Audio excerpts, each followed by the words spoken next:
The research vessel, Harmony of Inquiry, hung motionless in the void beyond Earth's solar system, its crystalline hull shimmering with the soft blue glow of Zeridian biotechnology.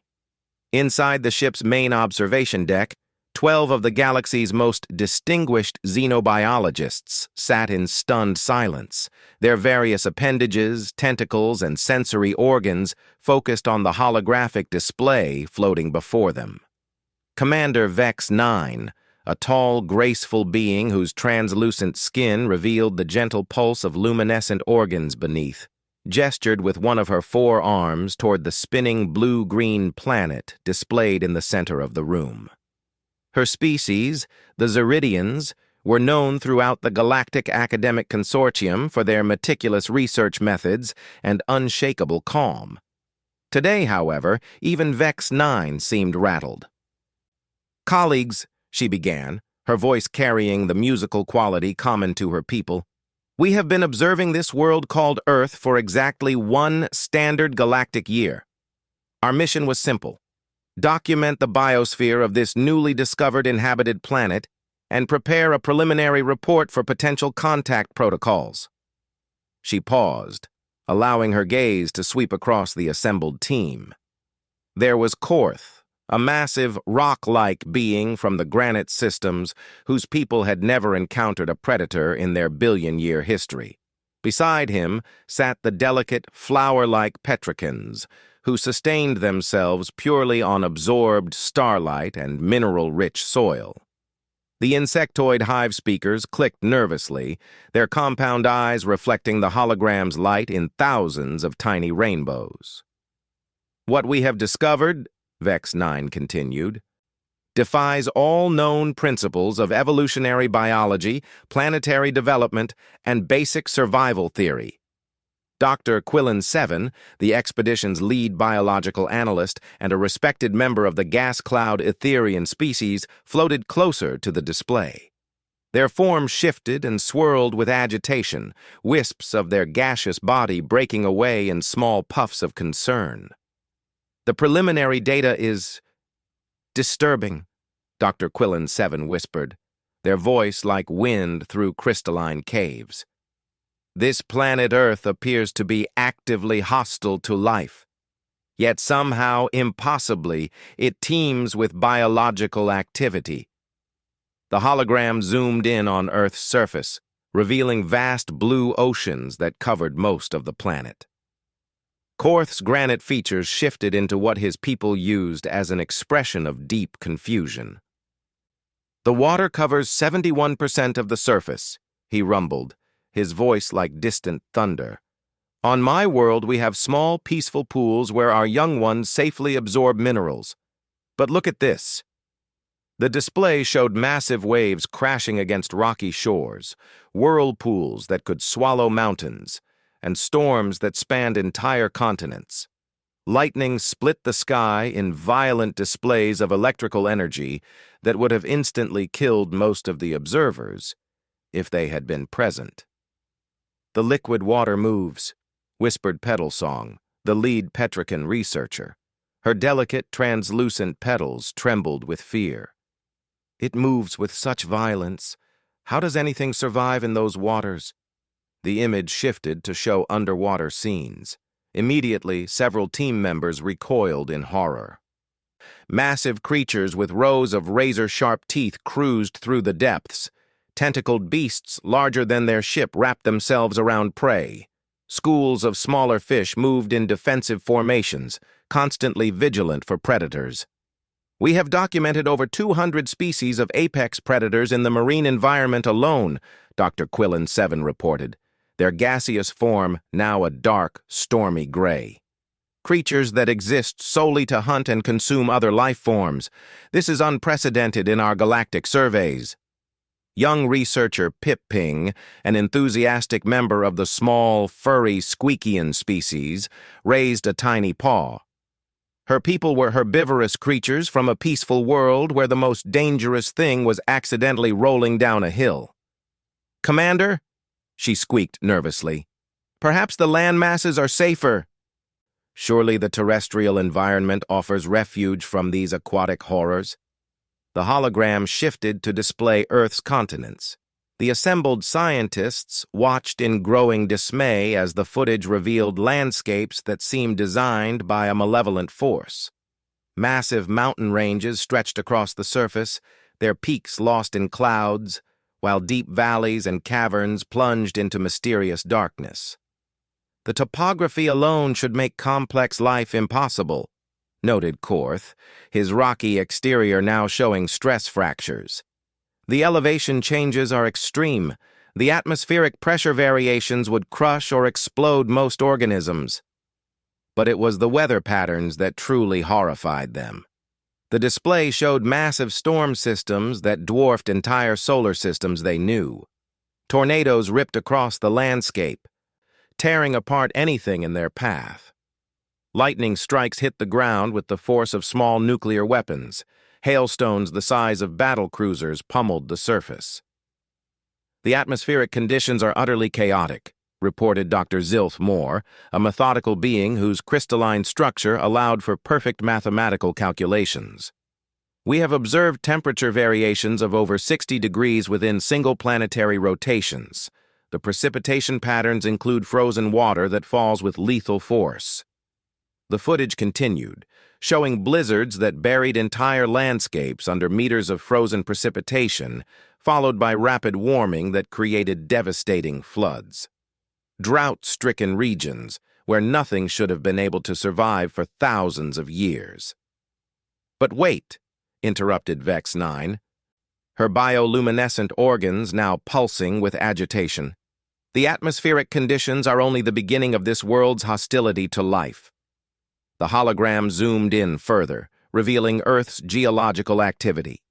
The team watched in stunned silence as mountains literally exploded, spewing molten rock hundreds of kilometers into the air.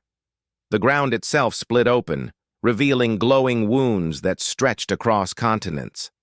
Volcanic activity on a scale we've never recorded, Dr. Quillen 7 whispered. The planet's surface is literally unstable. The ground beneath any creature's feet could at any moment become a source of instant death. Pip-Ping made a small whimpering sound. How could evolution even begin in such conditions? Our most basic understanding of biological development requires environmental stability? It gets worse, Vex 9 said grimly.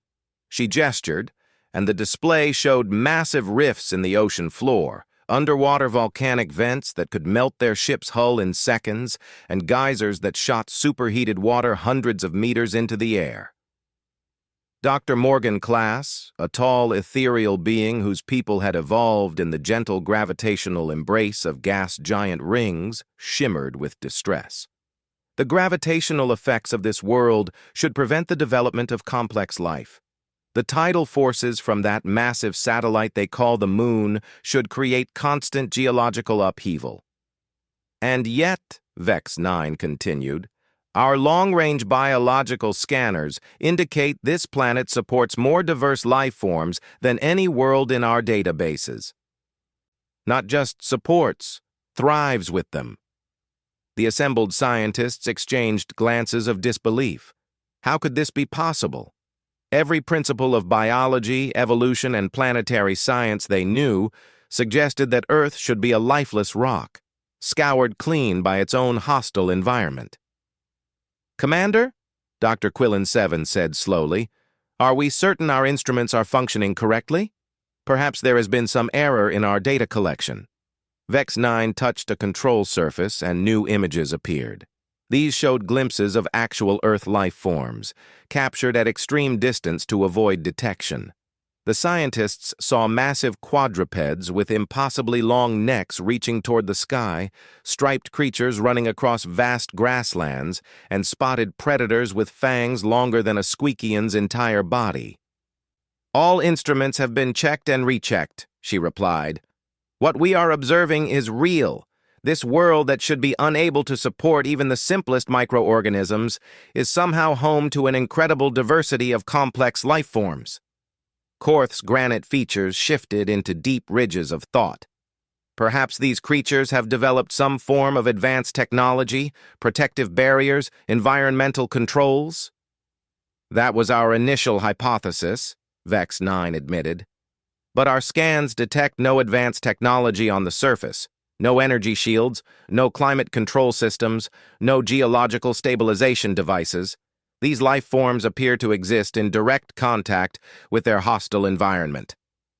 The room fell silent except for the gentle humming of the ship's biosystems. Each scientist struggled to comprehend what they were seeing.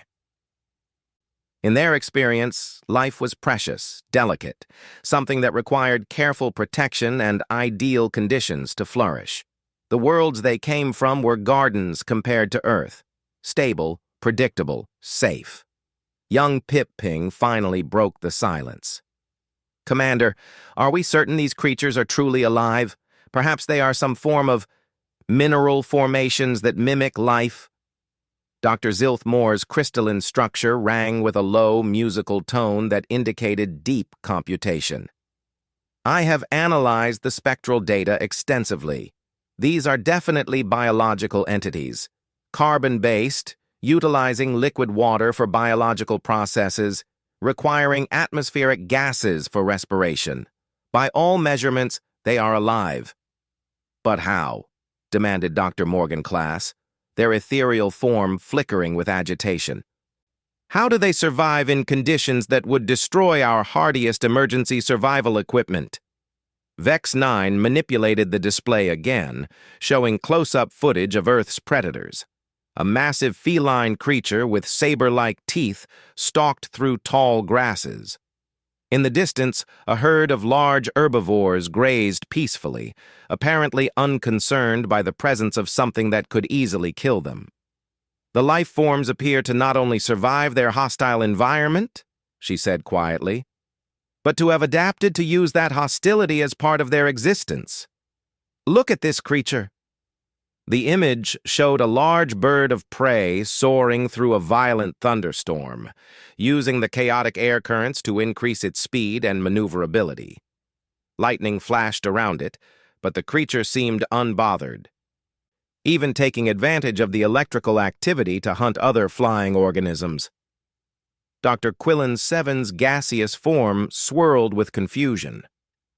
"This defies everything we know about survival instincts.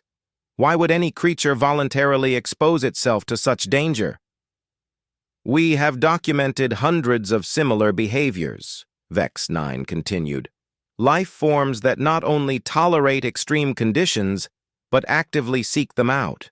We observed creatures diving into the crushing depths of the oceans, others climbing to the highest mountain peaks where the atmospheric pressure drops to nearly nothing." The hologram showed a sequence of images. Creatures living near those terrifying volcanic vents, organisms that somehow thrived in frozen wastelands where the temperature dropped far below the freezing point of water, and life forms that existed in desert conditions so harsh that most of their equipment would malfunction within hours. "Perhaps," suggested Dr. Morgan-Class hesitantly, "these creatures have very short lifespans. They live fast and die quickly before their environment can destroy them?" "Actually, no," Vex 9 replied, her bioluminescent organs dimming with what her people expressed as deep puzzlement. "Many of these organisms appear to have lifespans comparable to our own, some much longer. We tracked several individual creatures for the entire year of our observation, and they showed no signs of environmental stress or deterioration." Korth's rocky exterior groaned softly as he shifted position. "Commander, I must ask, are we certain we should make contact with these life forms? If they have somehow adapted to survive in conditions that would instantly kill us, they might be incredibly dangerous." This question hung in the air like a toxic cloud. The assembled scientists had been so focused on the puzzle of how Earth life survived their hostile world that they hadn't fully considered the implications for first contact. "That," Vex 9 said slowly, "is exactly what we need to determine. The Galactic Academic Consortium has requested that we gather sufficient data to make a recommendation about contact protocols. But first, we must understand how these creatures not only survive, but apparently prosper in conditions that violate every principle of life sciences we know. She gestured again, and the hologram showed a time-lapse sequence of a small creature building some kind of shelter using only materials it gathered from its environment. The structure looked impossibly fragile, yet it withstood weather conditions that would have flattened their ship. "I propose," Vex 9 continued, "that we begin Phase 2 of our observation mission. We need to move closer, gather more detailed data, and try to understand the fundamental principles that allow life to exist on this world." Dr. Quillen 7's form brightened slightly. "You want us to enter that system? Get close to that death world?" "I want us to solve this puzzle," Vex 9 replied firmly. "The implications for biology, evolution, and life itself are too significant to ignore. If we can understand how Earth life survives and thrives in such impossible conditions, it could revolutionize everything we know about the nature of existence itself." The meeting dissolved into worried murmurs and concerned chittering as the scientists contemplated the dangerous journey ahead. None of them could have imagined that their simple observation mission would lead them to question the very foundations of life in the galaxy. 3 months later, the harmony of inquiry had moved significantly closer to Earth, now positioned just beyond the orbit of the planet's outermost gas giant. Advanced stealth systems kept them hidden, while sophisticated sensors gathered detailed information about the mysterious world and its impossible inhabitants. The ship's main laboratory had been converted into a comprehensive analysis center. Holographic displays filled every available space, showing countless streams of data about Earth's life forms. The research team had grown from amazed to deeply disturbed as their findings became increasingly difficult to rationalize. Commander Vex 9 stood before the largest display, her normally steady bioluminescence flickering erratically. Around her, the other scientists worked frantically to process the incoming data, their various forms of agitation clear in their movements and sounds. "Status report," she called out, though her voice carried none of its usual musical calm. Dr. Quillen 7 materialized beside her, their gaseous form a roiling mass of dark clouds shot through with nervous lightning. "Commander, the situation has become significantly more complex than we initially realized." The main display activated, showing a high-resolution image of several creatures moving across Earth's surface. The assembled scientists had learned to identify these particular life forms over the past months. They walked upright on 2 legs, had 4 appendages total, and possessed relatively large craniums that suggested significant brain capacity. "We have designated these creatures as the primary intelligent species," Dr. Quillen 7 continued. "They call themselves humans based on our analysis of their communication patterns." Pip Ping raised a tiny paw from her workstation. "Commander, these humans, they do things that make no sense. They deliberately put themselves in danger for no reason we can identify." The display zoomed in to show a group of humans doing something that made several scientists recoil in horror. The creatures were throwing themselves from an aircraft at tremendous altitude, falling toward the ground at lethal speeds with only thin fabric attached to their backs to slow their descent. "They call this activity skydiving," Dr. Zilth Moore reported, his crystalline structure ringing with the sound of computational overload. "Our analysis suggests it serves no survival purpose. They do it for enjoyment." Korth's granite features ground together audibly. "Impossible. No sane creature would voluntarily expose itself to such mortal danger for pleasure." But the display was already showing more examples. Humans strapping themselves into metal contraptions that hurtled around curved tracks at speeds that would liquefy most known life forms. Humans deliberately entering areas of extreme cold, where the temperature was far below the freezing point of their bodily fluids. Humans climbing vertical rock faces using only their appendages, hundreds of meters above the ground. We have documented over 300 recreational activities that involve deliberate exposure to potentially fatal conditions, Dr. Quillen-7 reported. We initially assumed these were religious ceremonies or perhaps forms of punishment, but our analysis of their communications indicates they perform these activities voluntarily for psychological satisfaction. Dr. Morgan Class shimmered into visibility near the display. Perhaps they have developed technology that makes these activities safe? Protective devices we cannot detect? That was our hypothesis, Vex 9 replied grimly. Show them the climbing footage. The display switched to show a human ascending a massive cliff face during what appeared to be a severe weather event. Wind that would have shattered their ship's windows whipped around the creature, while precipitation in the form of frozen water pellets struck its exposed flesh. The human wore only thin fabric coverings and continued climbing as if the potentially lethal conditions were merely a minor inconvenience. No detectable technology, Dr. Zilthmore announced. No energy shields, no protective barriers, no environmental suits. These creatures are directly exposed to conditions that would instantly kill most life forms in our database. Young researcher Pip Ping made a small, squeaking sound of distress. Maybe they have internal adaptations? Biological modifications that allow them to survive? We considered that possibility, Vex 9 said, manipulating the controls to show detailed anatomical scans. But their biology is remarkably similar to standard carbon-based life forms. They require oxygen to survive. They need liquid water. Their tissues are vulnerable to extreme temperatures and physical trauma. The scans showed human internal structure in detail. The scientists could see organs that were clearly analogous to those found in most life forms. Circulation systems, respiratory apparatus, digestive mechanisms, nervous system networks.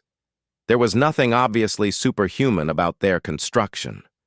In fact, Dr. Quillen-7 added, their form brightening with scientific excitement despite their fear, they appear to be surprisingly fragile in many ways.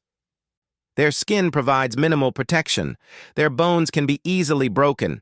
They have no natural armor, no toxin production, no defensive spines or protective shells. Then how? Demanded Korth.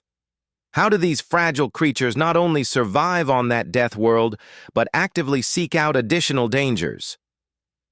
The display changed again, showing humans engaged in various forms of what their computers had labeled combat sports. Creatures deliberately fighting each other with their bare appendages, sometimes using primitive weapons made of metal and wood. The scientists watched in horrified fascination as humans absorbed impacts that should have been fatal, then continued fighting. We observed this particular human sustain. What our medical analysis indicates was a fractured skull, Dr. Zilthmore reported, highlighting one of the fighters. 3 of their ribs were also cracked, yet it continued the combat engagement and appeared to experience satisfaction when it achieved victory. Dr. Morgan Class flickered with confusion. Did it seek immediate medical treatment for these severe injuries? No, Vex 9 replied quietly. It consumed an intoxicating beverage with other humans and appeared to celebrate the encounter. Medical treatment was delayed for several hours and was minimal when finally administered. The room fell silent, except for the various stress sounds made by different species. Finally, Pip Ping spoke up in a small voice. Commander, we've also been analyzing their response to their planet's natural disasters. The results are disturbing. The display shifted to show footage of humans dealing with various catastrophic events. A massive storm system that covered half a continent approached a human settlement. The scientists expected to see evacuation, panic, desperate attempts to find shelter. Instead, they watched humans standing outside their structures, observing the approaching destruction with what could only be described as interest. Some of them actually moved toward the storm, using technological devices to record its progress. They call these individuals storm chasers, Dr. Quillen-7 reported. They deliberately pursue dangerous weather phenomena for the purpose of observation and documentation. That's not the most disturbing part, Pip-Ping added nervously. Show them the earthquake response footage. The display showed a major seismic event striking a human city. Buildings swayed and cracked. The ground itself opened up in massive fissures. Debris fell from tremendous heights. The scientists braced themselves to witness massive casualties and societal collapse. Instead, they watched humans calmly evacuating damaged structures, organizing rescue efforts for those trapped in rubble, and immediately beginning repair and reconstruction efforts. Within days, they were rebuilding in the exact same location where the disaster had occurred. They don't relocate, Dr. Zilthmore announced, his crystalline structure chiming with disbelief. When their environment tries to kill them, they simply adapt and continue living in the same location. Korth's granite features creaked ominously. We observed similar behavior following volcanic eruptions, flooding events, and severe storm damage. They treat catastrophic destruction as a temporary inconvenience. There's more, Vex 9 said grimly. Show them the occupational data. The display changed to show humans engaged in various work activities. The scientists watched in growing amazement as they saw humans deliberately entering burning structures to rescue other humans. Others descended into deep mining shafts where cave-ins and toxic gases were constant threats. Some flew tiny aircraft into the hearts of massive storms to gather scientific data. They have professions, Dr. Quillen-7 explained, that are specifically designed around exposure to lethal conditions. They call them firefighters, deep sea divers, test pilots, combat soldiers, and dozens of others. These humans voluntarily choose to spend their lives regularly facing situations that would be considered certain death scenarios for any life form we know. Dr. Morgan Class shimmered with shock. Do they compensate these individuals with vast wealth or other resources for taking such extreme risks? The compensation appears to be adequate, but not extraordinary, Dr. Zilthmore replied. Many of these high-risk occupations actually pay less than safer alternatives. The humans appear to choose them for psychological satisfaction and social purpose rather than material gain. The display showed rescue workers pulling survivors from a collapsed structure, their faces showing clear signs of satisfaction and purpose, despite the obvious danger they had placed themselves in to help others. This defies every survival instinct we understand, Korth rumbled. Why would any creature risk its life for the benefit of others when there is no direct genetic benefit? It gets stranger, Vex 9 said. Show them the child-rearing practices. The new footage showed adult humans teaching smaller versions of themselves how to engage with their dangerous environment. Rather than keeping the young ones in protected areas until they were fully mature, adult humans were deliberately exposing them to graduated risks. They teach their offspring to swim in that violent liquid they call oceans, Pip-Ping reported, her fur standing on end. They encourage them to climb structures, to run at high speeds, to engage in competitive physical conflicts they call sports. The scientists watched children learning to ride two-wheeled vehicles, falling down repeatedly and injuring themselves, then getting back on and continuing to practice until they mastered the skill. They saw young humans learning to navigate in wilderness areas where dangerous predators lived, being taught to identify and avoid threats rather than simply being kept safe in protective enclosures. The educational system appears designed to gradually increase the young humans' exposure to risk and danger, Dr. Quillen-7 observed. Rather than protecting them from their hostile environment, the adults systematically train them to function within it. Dr. Morgan Class was now flickering so rapidly with confusion that they were almost strobe-like. This is completely contrary to every child-rearing strategy we know. Protection of the young until they reach maturity is one of the most fundamental biological imperatives. Yet the human approach appears to be highly successful, Vex 9 noted. Their survival rates are remarkably high given the extreme dangers of their environment, and the adults produced by this system demonstrate extraordinary resilience and adaptability. The display showed a montage of human achievements that the scientists had documented. Massive structures built in areas prone to seismic activity, transportation systems that functioned despite violent weather, agricultural systems that produced food even in regions where the climate regularly attempted to destroy the crops. They don't just survive their hostile environment, Korth observed, his rocky voice filled with something like awe. They've somehow learned to thrive because of it. Dr. Zilthmore's crystalline structure was now singing with rapid calculations. I've been analyzing the psychological profiles we've developed based on their communications and behaviors. These humans appear to possess what I can only describe as adaptive aggression toward challenges.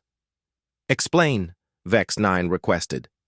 Rather than avoiding difficulties, they seem to be psychologically motivated to confront them. When faced with obstacles, their instinct is not to find a way around the problem, but to find a way through it or over it. They treat environmental hostility as something to be overcome rather than avoided. The room filled with various sounds of amazement and concern as the scientists tried to process this information. Everything they were learning about humans seemed to contradict basic principles of biology and psychology. Pip-Ping raised her tiny paw again. Commander, there's one more thing.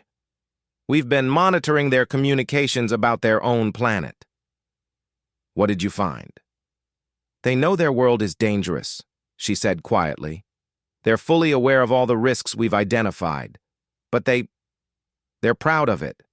They call Earth things like the cradle of humanity and home, sweet home. They express emotional attachment to the very environment that constantly tries to kill them. The display showed excerpts from human communications, translated into concepts the various species could understand. Messages expressing love for their beautiful, challenging world, pride in their ability to weather any storm, and determination to never give up, regardless of what obstacles their environment presented. They don't see their world as hostile, Vex 9 realized, her bioluminescence dimming to almost nothing. To them, it's normal. The implications of this realization hit the assembled scientists like a physical blow. If Earth's extreme conditions were normal to humans, what did that say about the creatures themselves? What kind of life forms could consider routine dangers that would destroy entire civilizations? Commander, Dr. Quillen 7 said slowly, I believe we need to reconsider our approach to this investigation. These humans, they may be the most dangerous life forms we've ever encountered. 6 months after their initial observation began, the crew of the Harmony of Inquiry faced the most difficult decision in their scientific careers. The data they had collected about humans and their impossible world had left them with more questions than answers. Every observation seemed to contradict fundamental principles of biology, psychology, and survival that had been accepted throughout the galaxy for millennia. Commander Vex 9 stood before the assembled team in the ship's conference chamber, her bioluminescent organs pulsing with the slow, deep rhythm that her people used when making momentous decisions. Around her, the other scientists waited nervously for her announcement. Colleagues, she began, her musical voice carrying unusual weight. After extensive analysis and debate, I have reached a conclusion about our investigation. We cannot understand these humans through observation alone. Their behavior is too alien, too contrary to everything we know about life. Dr. Quillen 7 swirled anxiously nearby. Commander, surely you're not suggesting direct contact. These creatures live on a death world and appear to actively seek out danger. They could be incredibly hostile. Actually, Vex9 replied, our behavioral analysis suggests otherwise. Despite their apparent comfort with violence and risk, they show remarkable cooperation and altruistic behavior. They regularly risk their lives to help others, including members of different species on their own planet. She gestured, and the holographic display showed footage of humans rescuing various Earth animals from fires, floods, and other disasters. The scientists watched humans entering burning buildings to save small furry creatures, diving into violent waters to help struggling animals, and providing medical care to life forms that couldn't possibly benefit them. I propose, Vex9 continued, that we make limited contact. We select a single human subject, preferably one involved in scientific or educational activities, and attempt to establish communication. The room erupted in worried chatter, clicks, hums, and various other sounds of distress from the different species present. Korth's granite features shifted into deep crevasses of concern. Commander, even if they're not deliberately hostile, these creatures have adapted to survive in conditions that would kill us instantly. What if their very presence is dangerous? What if they carry pathogens from their death world? We'll maintain full containment protocols, Vex9 assured him. Remote communication only, with multiple layers of protective barriers. If the situation becomes dangerous, we can cut contact immediately. Dr. Zilth Moore's crystalline structure chimed with rapid calculations. I've analyzed human communication patterns. They possess what appears to be a universal curiosity about the unknown. If we approach correctly, they're likely to cooperate with scientific inquiry.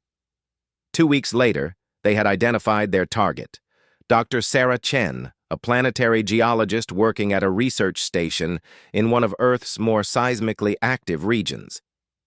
The irony wasn't lost on the alien scientists that even Earth's researchers chose to work in areas their computers classified as extremely hazardous. The first contact was made through a carefully modulated radio transmission that reached Dr. Chen while she was alone in her laboratory late one evening. The message was simple, a mathematical sequence that proved intelligence, followed by basic attempts at establishing communication protocols. Dr. Chen's response exceeded all their expectations. Rather than panic, fear, or aggression, she responded with excitement and methodical scientific curiosity. Within hours, she had established basic mathematical communication and was asking questions about their origin and intentions. She wants to know who we are and where we come from, Dr. Quillen7 translated, their gaseous form brightening with scientific enthusiasm despite their nervousness. There's no fear in her communications, only curiosity. 3 days of mathematical exchanges later, they had established a basic language protocol. Dr. Chen had proven remarkably adaptable, quickly grasping the alien communication methods and contributing suggestions that improved the efficiency of their interaction. Finally, Vex9 decided it was time to ask the questions that had brought them across the galaxy. Dr. Chen, she transmitted, we have been observing your world for many months. We must ask, how do you and your species survive in such a hostile environment? The pause before Dr. Chen's response was longer than usual. When she finally answered, her confusion was clear even through the translation protocols. Hostile environment. I'm not sure I understand. Could you be more specific about what you mean? The alien scientists exchanged glances of disbelief. Vex9 tried again. Your planet experiences violent weather systems, geological instability, dangerous predators, and extreme environmental conditions. How do your people survive these constant threats? Dr. Chen's response carried what their computers identified as amusement. Oh, you mean normal weather and geology? Well, we adapt. We build appropriate structures, develop warning systems, and learn to work with natural forces rather than against them. It's not really that complicated. Pip-Ping squeaked nervously. Ask her about the recreational activities. Why do they deliberately expose themselves to additional dangers? Vex 9 transmitted the question about extreme sports and dangerous hobbies they had observed. Dr. Chen's response left them stunned. Those activities? They're fun. Humans enjoy challenges that test our abilities and push our limits. Rock climbing, skydiving, surfing big waves, they make us feel alive and help us grow stronger and more capable. The risk is part of what makes them rewarding.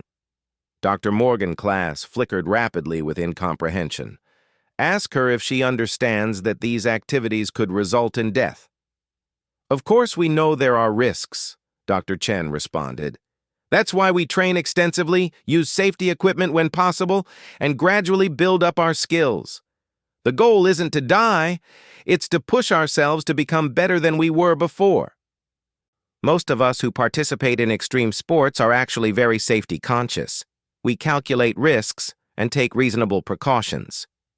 But why? Dr. Quillen 7 transmitted urgently. Why seek out unnecessary risks when you could live safely? Dr. Chen's response revealed something that shook the alien scientists to their cores. Because a life without challenges isn't really living. Growth comes from facing difficulties and overcoming them. Our ancestors didn't survive and evolve by avoiding every risk.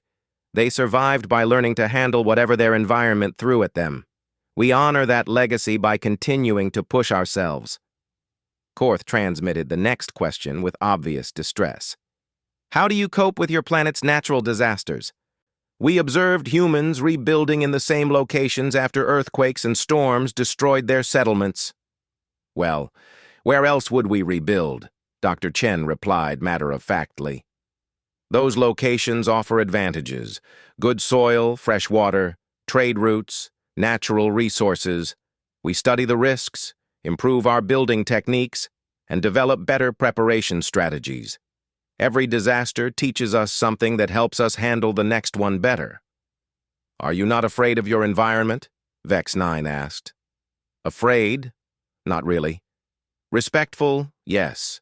We understand that nature is powerful and can be dangerous, so we prepare accordingly. But fear would be paralyzing. Instead, we study our environment, learn its patterns, and develop ways to thrive within those parameters. Dr. Chen paused, then added something that would be discussed in galactic academic circles for generations. I think you might be misunderstanding something about us. We don't see Earth as a hostile environment trying to kill us. We see it as our home, a dynamic, challenging place that shaped us into what we are.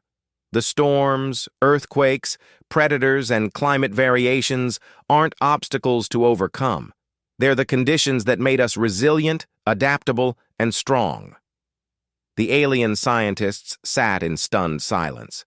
Finally, Dr. Quillen 7 managed to transmit another question. What about your child-rearing practices? We observed that you expose your young to graduated risks rather than protecting them. Dr. Chen's response carried warmth that translated clearly even through their digital communication systems. Of course, we expose children to challenges appropriate to their development level. How else would they learn to be capable adults? We don't want to raise humans who crumble the first time they face difficulty. We want to raise humans who can handle whatever life throws at them. But the risks, Pip Ping transmitted weakly. The biggest risk, Dr. Chen replied, would be raising children who couldn't cope with the real world.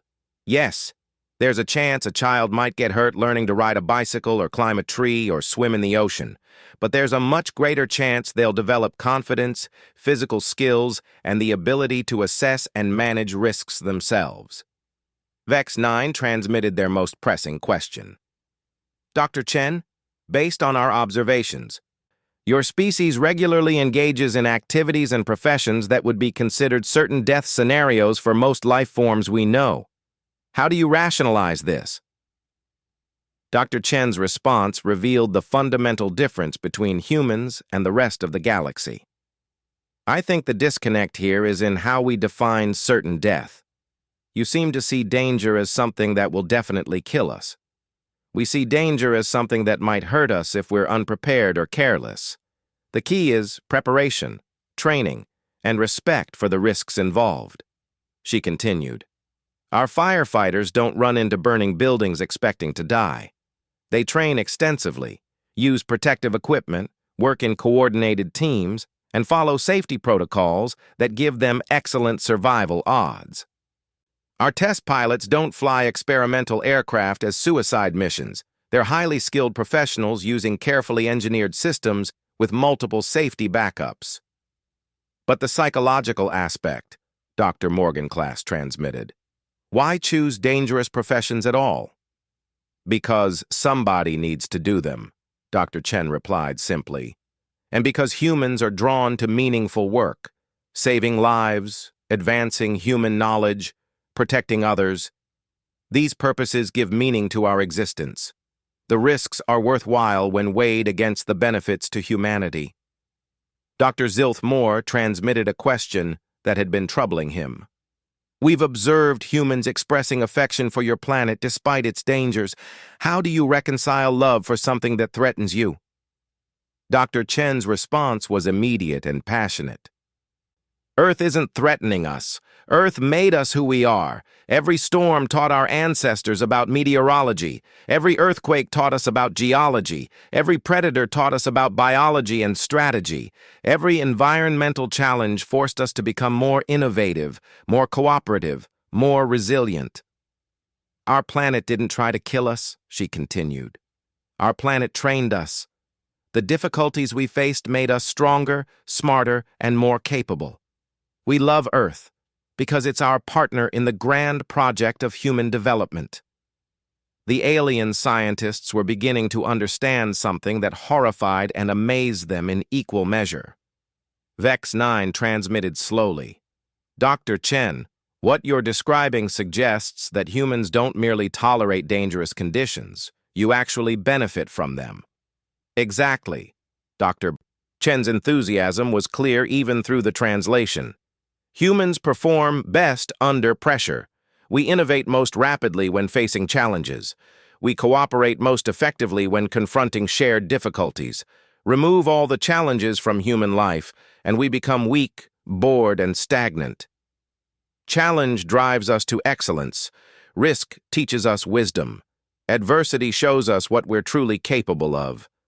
A human who has never faced genuine difficulty is like a muscle that has never been exercised, weak and unprepared for the demands of real life. The final revelation came when Korth transmitted their ultimate question. Dr. Chen, if you could live on a world without these dangers, without the storms and earthquakes and predators, would you choose to do so? Dr. Chen's answer silenced every scientist on the ship.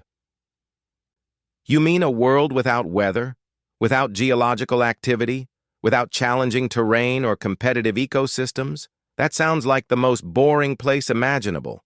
What would be the point of living somewhere that never challenged you to grow, never surprised you with new experiences, never tested your abilities? Besides, she added, humans who grow up in too safe environments often develop psychological problems. We need challenges to be psychologically healthy. We need the possibility of meaningful risk to feel truly alive. Dr. Chen, Vex 9 transmitted with something approaching awe, what you're describing suggests that humans are the product of your hostile environment. You didn't survive despite Earth's dangers. You became who you are because of them. Now you're getting it, Dr. Chen replied. Humans aren't victims of our environment. We're the product of it, and we wouldn't have it any other way. As the communication session ended, the alien scientists sat in profound silence. They had come to study a death world and its impossible inhabitants.